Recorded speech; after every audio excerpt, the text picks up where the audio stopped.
Fadi, mesdames, messieurs, bonsoir. Merci de nous rejoindre pour cette édition en français de la TNL. Nous sommes jeudi le 4 août 2016. Commençons tout de suite par l'audience accordée par le vice-président de la République démocratique populaire Laos aux représentants de l'Union européenne au Laos. Le 3 août 2016, M. Phankham Viphavan, vice-président de la République démocratique populaire Laos, a reçu M. Michel Koffin, chargé d'affaires de l'Union européenne au Laos, au terme de sa mission. À cette occasion, le vice-président a félicité l'Union européenne pour son soutien au Laos dans plusieurs domaines, ce qui contribue d'une façon importante au développement socio-économique du Laos afin de sortir de la liste des pays les moins avancés en 2020. Le même jour, M. Michel Koffin a été reçu par M. Sangphet Hongbunyoang, vice-ministre des Affaires étrangères. Au cours de cet entretien, les deux interlocuteurs ont discuté des moyens pour continuer à renforcer les relations et la coopération dans le futur entre le Laos et l'Union européenne. Audience accordée par le Premier ministre au ministre de l'économie de l'ASEAN.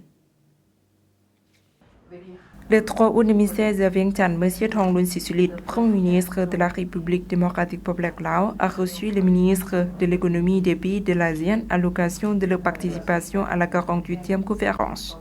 Le Premier ministre Laos a félicité les ministres de l'ASEAN pour leur participation à cette conférence dans l'application du plan de coopération dans le développement économique de l'ASEAN afin d'assurer l'égalité du développement régional. Le Premier ministre propose cet ordre du jour pour poursuivre les objectifs économiques de l'ASEAN. Le Premier ministre Thongloun Sisoulith a soulevé un programme en 7 points appelant le ministre de l'économie de l'ASEAN à mettre l'accent sur la discussion en poursuivant les objectifs économiques 2025 de l'ASEAN. Le Premier ministre a proposé l'ordre du jour alors qu'il prononçait son discours d'ouverture de la réunion des ministres de l'économie de l'ASEAN 48e qui a eu lieu à l'hôtel Donjon Palace de Vientiane. Pour poursuivre le plan directeur 2025 de la communauté économique de l'ASEAN qui a été adopté par les dirigeants de l'ASEAN lors du 27e sommet de l'ASEAN tenu en novembre l'année dernière à Kuala Lumpur, en Malaisie, le Premier ministre Laos a soulevé l'ordre du jour en 7 points. Premièrement, assurer la mise en œuvre effective du plan d'AEC 2025 en mettant en place les mécanismes appropriés, y compris les plans de travail sectoriels, mécanismes de coordination ainsi que d'un cadre de suivi et d'évaluation systématique. Deuxièmement, continuer à améliorer l'environnement des entreprises grâce à la réduction des coûts des entreprises et l'amélioration de la facilitation du commerce, notamment en réduisant et éventuellement l'élimination des barrières non tarifaires. Troisièmement, réaffirmer le principe du consensus de l'ASEAN et l'ASEAN centré sur la négociation et le dialogue avec les partenaires du dialogue. Quatrièmement, afin d'assurer la réalisation du thème « Vision à la réalité pour une communauté dynamique » de l'ASEAN, en particulier par la livraison effective des 8 priorités du pilier économique de l'ASEAN sous la présidence de la République démocratique populaire Laos 2016. Cinquièmement, pour continuer de réduire l'écart de développement entre et au sein des États membres de l'ASEAN pour parvenir à un développement économique équitable dans la région. Sixièmement, afin d'assurer la réalisation des avantages pour les entreprises de l'ASEAN des accords commerciaux entre l'ASEAN et ses partenaires de dialogue en prenant en considération l'intérêt et la capacité des entreprises. En septièmement, afin d'assurer la participation active des entreprises dans la mise en œuvre du plan d'action AEC 2025.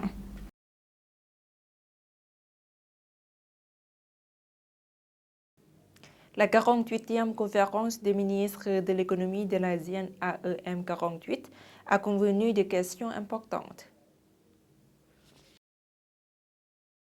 Les ministres ont adopté le cadre de facilitation du commerce de l'ASEAN, de gestion de la sécurité sanitaire des aliments, le cadre institutionnel sur l'accès aux sources financières pour les petites et moyennes entreprises et les plus petites entreprises et l'agenda sur les start-up au sein de l'association. Ils ont échangé des points de vue sur les évolutions récentes dans le monde et les impacts sur les activités économiques et les programmes d'intégration régionale affirmant que l'ASEAN a obtenu des acquis importants et positifs dans ses initiatives d'intégration.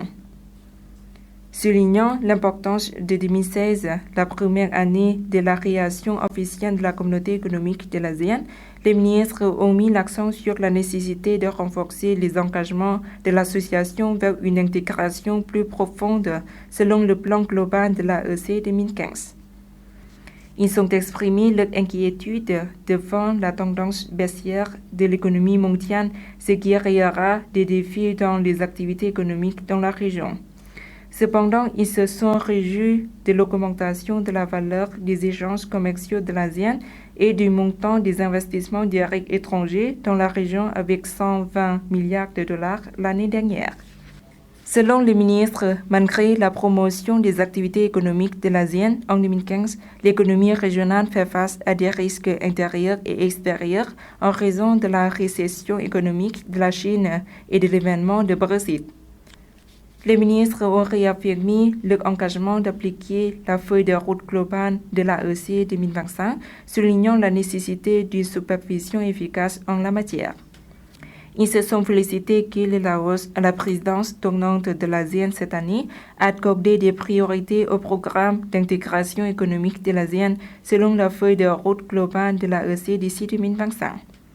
Ils ont salué l'approbation de la déclaration de Paksé par le ministre du Tourisme de l'ASEAN sur la feuille de route stratégique de développement des zones touristiques écologiques et des couloirs économiques.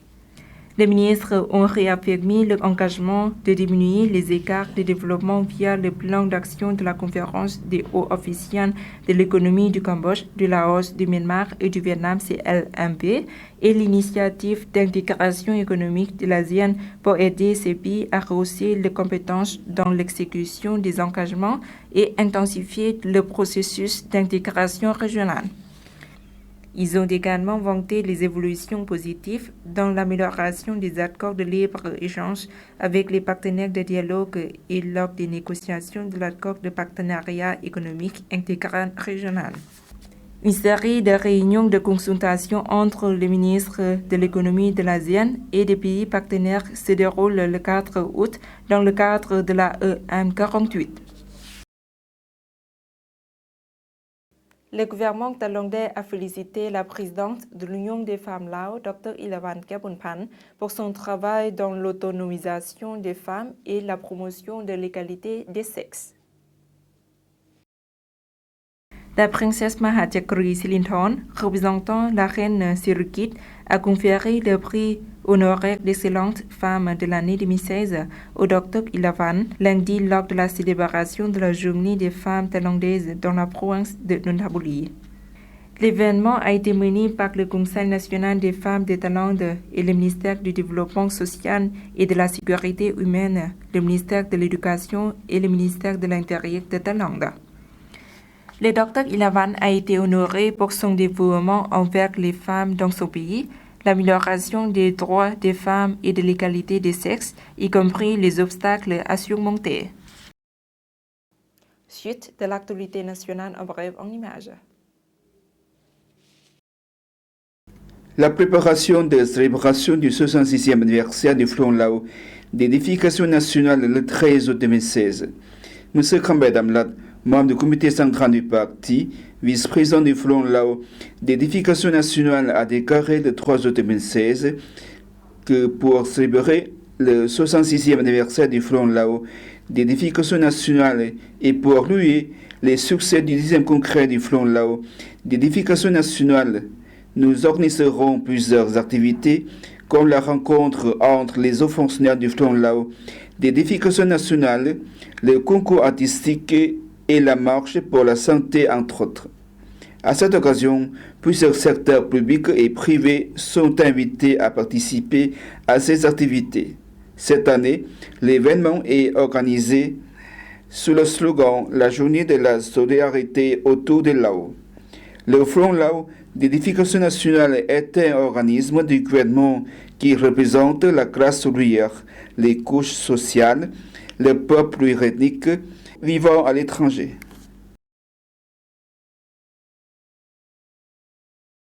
La Fédération des syndicats du cabinet du comité central du parti a organisé le 3 août 2016 une réunion pour faire le bilan de la mise en œuvre du travail des syndicats durant les 6 derniers mois et pour fixer le futur plan du deuxième semestre. La séance s'est déroulée en présence de M. Bolai Buntum, membre du comité du parti, du cabinet du comité central du parti, chargé des organisations des masses, de M. Sombichit, président des syndicats du cabinet du comité central du parti et des membres des syndicats. Les experts réfléchissent aspects de la gestion forestière.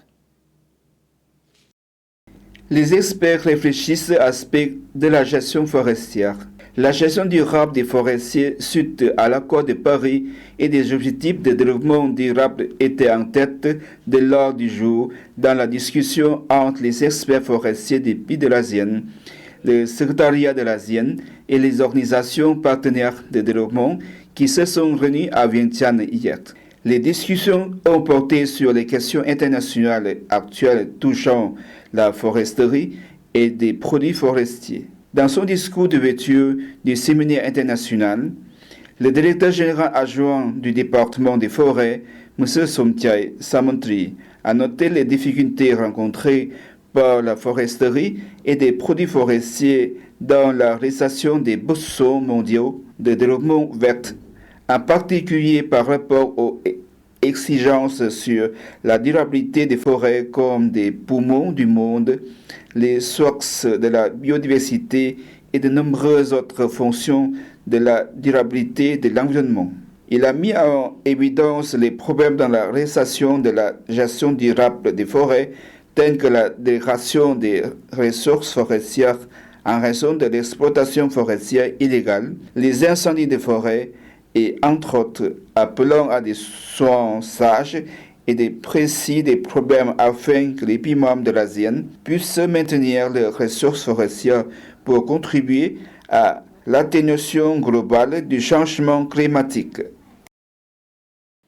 Voilà, c'est la fin de cette édition. Toute l'équipe vous remercie pour votre fidélité. Pour voir un reportage rendu sur la page internet du journal en français de la TNL. Au revoir.